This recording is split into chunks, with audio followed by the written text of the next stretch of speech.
ketika koin Ondo ini viral atau koin Ondo ini banyak digerungi massa, otomatis harganya naik. Perkembangan Ondo ini pesat banget ya. Kenapa pesat banget? Karena kalau misalnya kita lihat dari pengembangan produknya sekarang, Ondo ini udah mengeluarkan produk obligasi jangka pendek AS.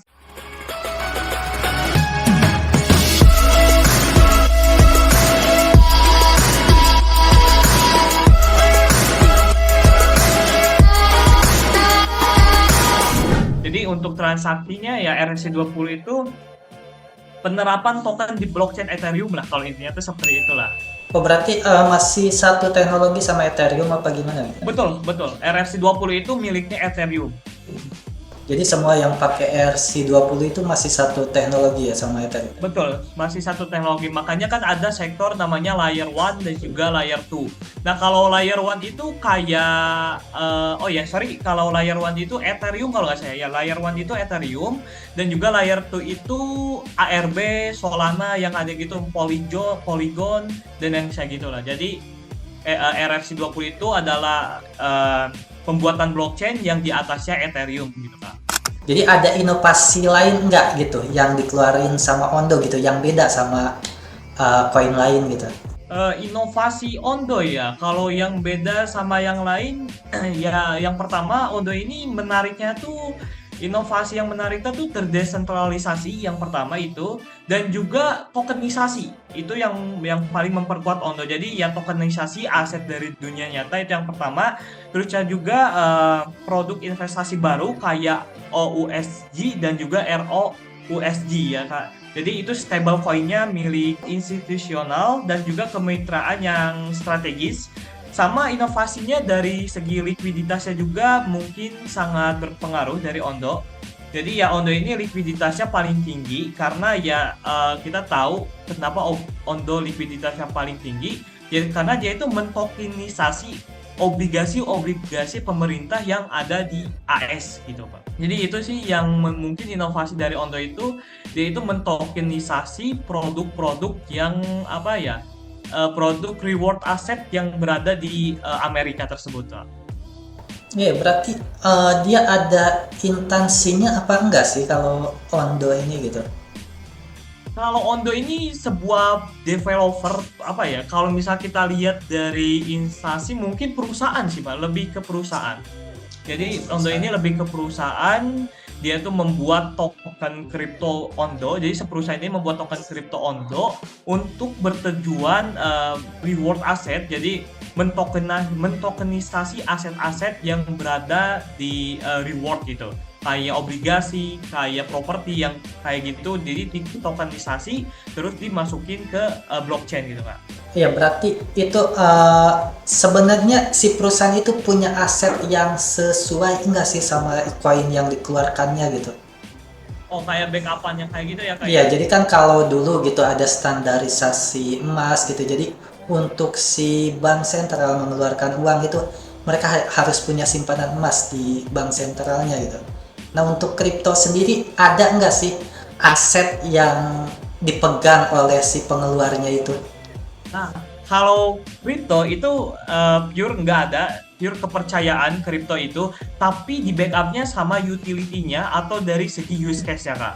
Jadi kalau misalnya misalnya saya jadi developer kripto, apa sih masalah yang saya pecahkan untuk dunia ini gitu. Nah, itu kripto itu seperti itu. Jadi bukan backup-nya, tapi kalau misalnya stable coin itu ada. Jadi kripto juga ada yang namanya stable coin atau yang bisa disebut dengan koin stabil kayak misalnya US dollar. Jadi di kripto juga ada US dollar, ada euro yang kayak gitu. Itu di backupnya sama US dollar juga gitu. Ya, tapi di virtual. Nah kalau misalnya kripto sendiri, apakah ada backup-nya? Itu pastinya nggak ada kalau misalnya kripto. Tapi kenapa nggak ada? Karena ya kita percaya kripto itu dari segi menyelesaikan masalahnya. Kayak misalnya, oke, koin A kan kayak misal Bitcoin. Bitcoin itu nggak ada backup-nya apapun, tapi dia menyelesaikan masalah terdesentralisasi dengan bank-bank tersebut. Contohnya, kenapa Bitcoin sekarang jadi populer? Karena dia bisa menghancurkan yang namanya dolar, atau dia bisa menghancurkan yang namanya desentralisasi. Dia bisa menghancurkan yang namanya sistem yang berada di keuangan, memudahkan transaksi dan lain sebagainya.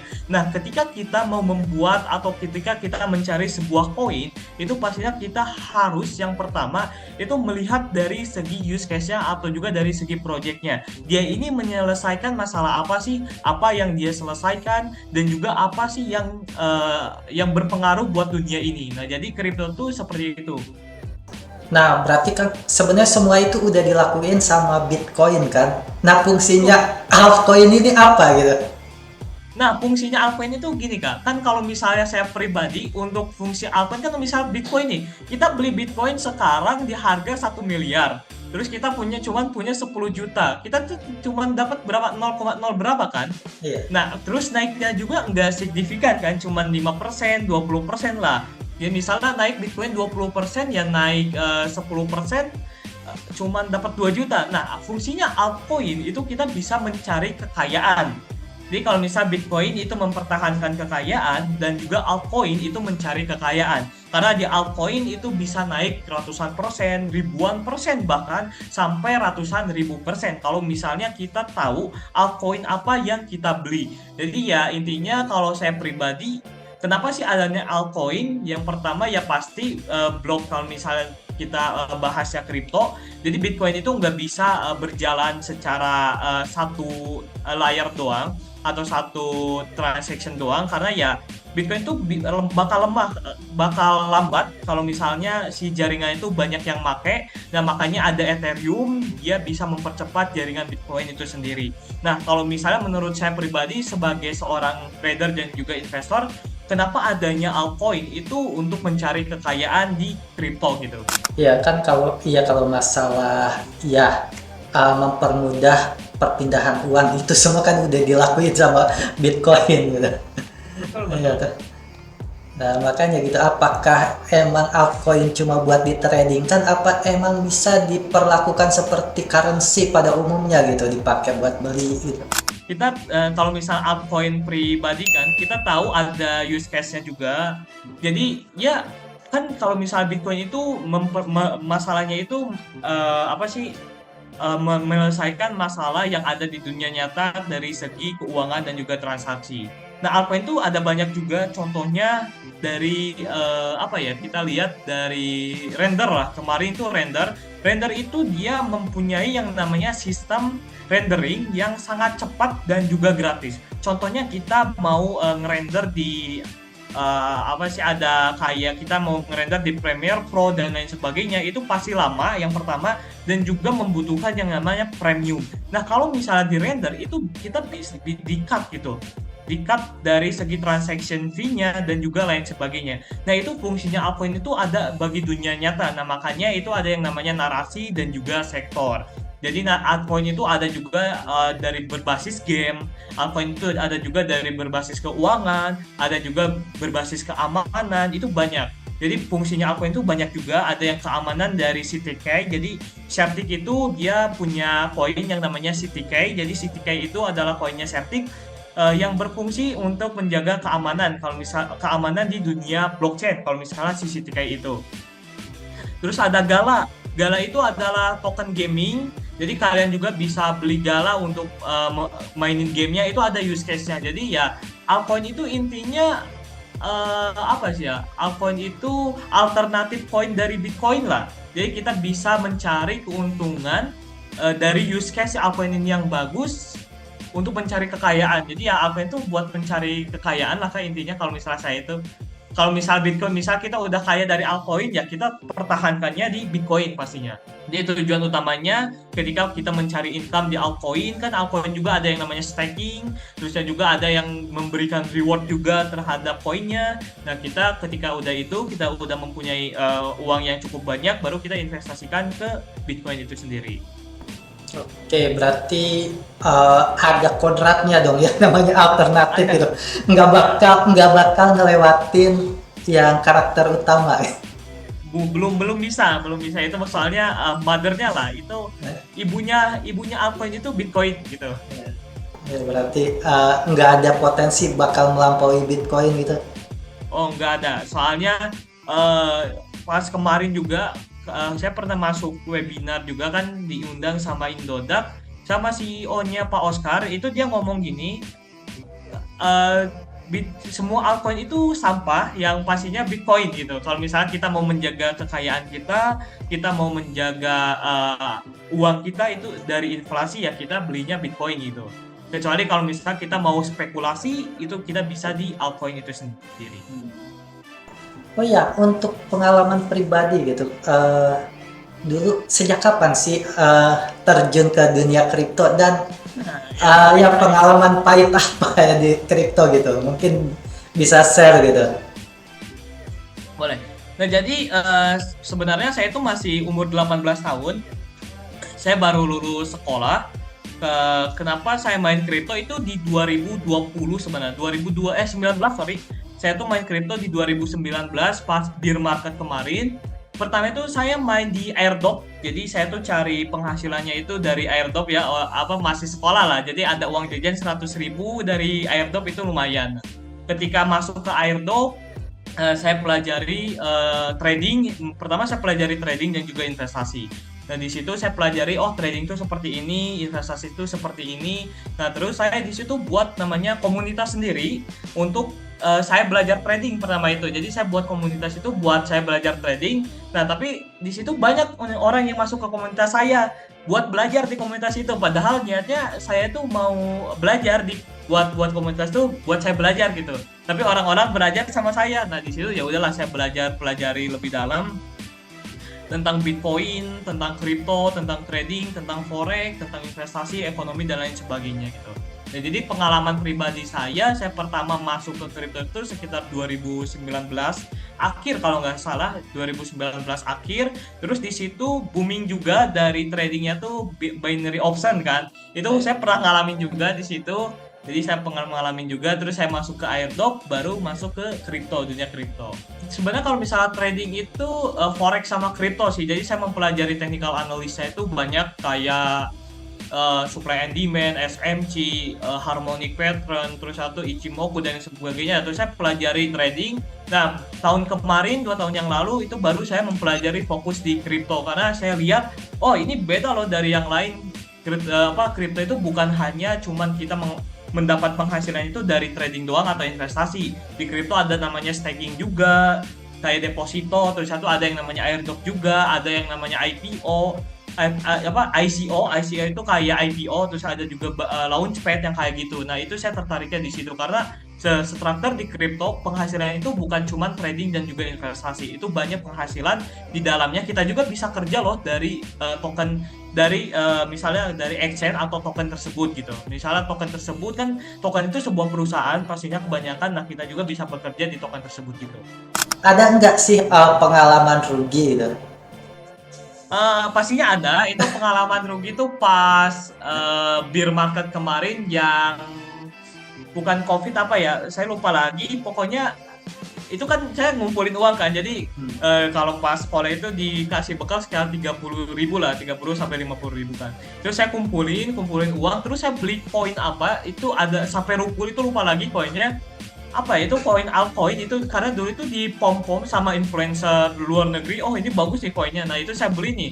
Itu udah naik sekitar 100%, saya cuma beli 500.000 dulu pas sekolah. Koinnya itu udah naik sekitar 1,5 juta lah itu. Itu 1,5 juta karena saya masih masih labil dari segi mental dan lain sebagainya. Itu saya dimin aja, terus koinnya itu rupul. Jadi koinnya itu scam. Terus sama Luna juga, saya pernah beli Luna yang fresh itu, Luna pernah beli, saya juga. Ya udah sih, Luna sih paling ya, cukup tahu aja kalau Luna. Ya, jadi mungkin buat teman-teman gitu yang ya korban Luna gitu, nggak usah sedih gitu. Ini yang udah pengalaman aja sama gitu, pernah beli Luna gitu. Ya, pernah beli Luna, soalnya kan ada USD-nya itu kan. Saya percaya USD-nya itu bakal kuat. Nah, di situ wah itu. Ternyata delis.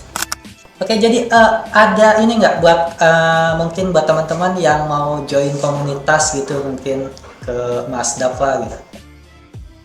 Kalau misal join komunitas itu saya secara free kan saya juga ada Hmm. Instagram udah Oke. edukasi dan lain sebagainya. Nah, tapi kalau misalnya untuk sharing-sharing itu saya sering di Twitter dan juga di Telegram. Saya itu di situ sharing berbagai macam informasi kayak research juga apa kayak on-chain analisanya, aliran dananya kemana aja, koin apa sih yang dibeli sama smart money atau bandar. Itu saya sering sharing-sharing di Telegram. Terus koin-koin apa aja sih uang-uangnya beredar kemana aja gitu. Misal uangnya beredar ke altcoin atau uangnya beredar ke Bitcoin, itu saya sering sering sharing juga di sana dan juga sering ngasih market update tentang kripto dan juga forex pastinya. Jadi bisa langsung ke komunitas saya itu gratis cuy. Kalau Iya. enggak ya saya juga sering ada YouTube dan nanti kalau misalnya kalian mau belajar juga itu di YouTube bisa. Di situ saya sering menjelaskan beberapa koin, kenapa sih koin ini layak kita beli atau koin ini layak kita tidak beli gitu. Ya, mungkin nanti disematkan aja di deskripsi ya untuk link IG dan juga Twitternya ya. Balik ke FOMO ya. Oke, jadi cara ngebedain yang berita-berita yang emang ngepam buat kita entry masuk, tapi ternyata habis itu koinnya runtuh gitu. Ada nggak sih Oh iya. triknya gitu buat ngebedain berita-berita yang kayak gitu gitu? Iya, bisa itu. Kalau misalnya saya pribadi kan, yang pertama kalau misalnya kita mau mencari sebuah berita itu kita lihat dari ekonomi. Kalau misalnya kripto juga masih sentimen dengan yang namanya ekonomi yang kayak VOMC, CPI, PPI yang lain segitu. Kalian bisa cari di investing pastinya itu kalian bisa di situlah untuk mempelajari VOMC yang kayak gitulah. Itu pasti kripto juga sangat volatile ketika ada informasi yang seperti itu. Nah, untuk ngefilter berita dari kripto, itu yang pertama cuma satu, kita ngefilter apa beritanya itu cuma berbayar. Nah, kalau misalnya kita memberi berita yang berbayar, itu pasti dipastikan informasinya itu akurat dan juga informasinya itu sesuai dengan keadaan gitu. Jadi kan banyak media-media kripto yang sampah yang ngepom-pom koin ini, ngepom-pom Ya. koin B, ngepom-pom koin A. Itu banyak banget berita media yang sampah. Jadi kita harus filter juga. Jadi kalau misalnya untuk yang gratis ya di Indonesia aja lah beritanya kayak koin investasi, terus satu dari ya koin investasi itu cukup akurat juga lah untuk beritanya gitu. Jadi kalau misalnya kalian mau memang kalian itu didesain buat jadi trader kripto atau mau lebih riset lebih dalam tentang investasi kripto, apa kripto-kripto mana aja yang mau kalian beli itu kalian bisa berlangganan aja di apa ya di ada lupa saya platformnya kayak CryptoSlate itu ada CryptoSlate itu berita bisa kalian riset juga buat beritanya gitu. Sama Twitter juga banyak sih kan jadi kalau misalnya yang pertama ya kalau misal kalian mau cari berita yang akurat itu kalian pasti masuk ke private group aja gitu. Sama ya berangganan berita itu aja sih kalau misalnya dari berita. Ya, soalnya kalau Twitter juga kan atau mungkin sekarang X ya namanya, banyak juga scammernya gitu. Betul betul banyak juga scammernya. Kalau kalau misal platformnya untuk cari berita itu bisa di Discord atau enggak di Reddit. Itu Reddit itu community yang private itu kalian bisa pakai Reddit. Kalau enggak Friendtext. Jadi Friendtext itu aplikasi atau platform yang memang beritanya juga eh, banyak, tapi ya kalian harus filter juga lah untuk berita-beritanya dari semua platform gitu. Jadi ya memang kripto itu masih kental dengan yang namanya sentimen pasar. Jadi kita juga harus mencari informasi atau berita yang sangat akurat. Jadi di kripto itu kalau kita pertama mendapatkan sebuah berita itu pasti kita pertama yang cuan paling gede gitu kalau di kripto. Sebelum penutupan gitu, ada nggak pesan buat teman-teman yang mau berinvestasi di koin terutama Ondo gitu, atau mungkin teman-temannya Ondo gitu? Kalau misalnya pesan dari saya ketika kalian mau berinvestasi di beberapa koin, misalnya jangan Ondo aja, misal ada koin yang lain. Yang pertama kalian harus tahu dulu, tanya ke diri kalian, siapa sih diri kalian? Berapa sih uang yang memang kalian siap kehilangan? Misalnya kalian adalah seorang pegawai yang gajinya 5 atau 10 juta, dan uang dinginnya yang kalian punya itu cuma 2 juta, ya kalian jangan pernah mikir kalau misalnya 2 juta ini bisa jadi ratusan juta atau itu bisa aja di kripto, tapi kalian juga harus tahu resikonya seperti apa gitu. Jadi kenali dulu diri aja, jangan pakai uang pinjol kalau investasi, pakai uang dingin pastinya. Yang pertama itu pakai uang dingin dan juga uang pinjol, sama kenali diri kalian itu siapa sih.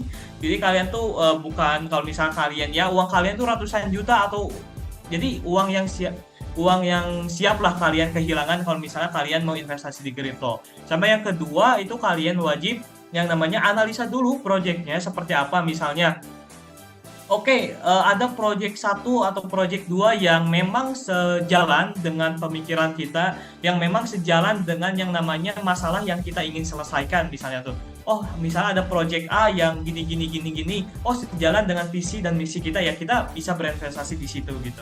Dan yang ketiga, ketika kita udah tahu diri kita, profil resiko kita seperti apa, projectnya seperti apa, dan kita juga harus tahu target dan juga entry kita di mana. Jadi oke, target kita di sini dan juga cut loss kita di sini. Kalau misalnya investasi, kalau saya nggak pakai cut loss sih sebenarnya.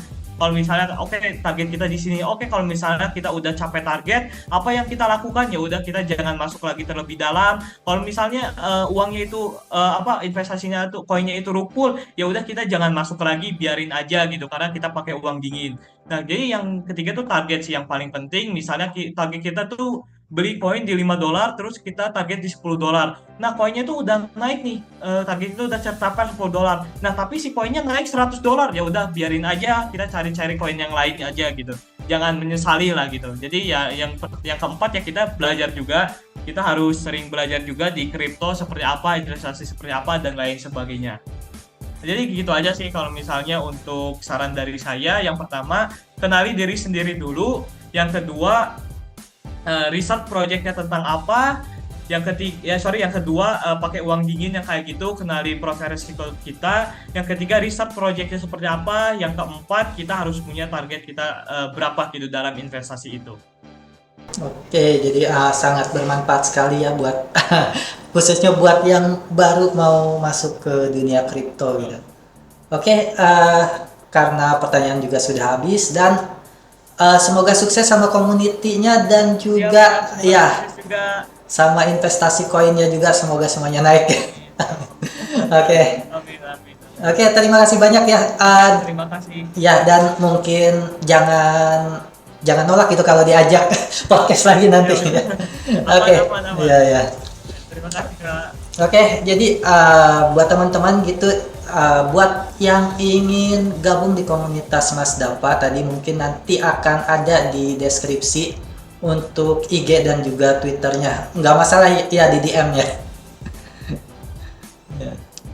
Boleh. Oke. Jadi terima kasih banyak sudah menyaksikan hingga akhir podcast kita kali ini dengan Mas Dapa tentang currency. Bukan currency ya, cryptocurrency ya, terutama Ondo untuk topik kita kali ini ya. Jadi dengan ini kita tutup podcast kita. Terima kasih banyak sudah menyaksikan. Sampai jumpa di podcast kita selanjutnya. Saya Hendrik Susanto dan Mas Dava dari CoinsPost ya. Dari CryptoPost. Oh, CryptoPost. CryptoPost. CryptoPost ya. Semuanya. Oke, bye bye.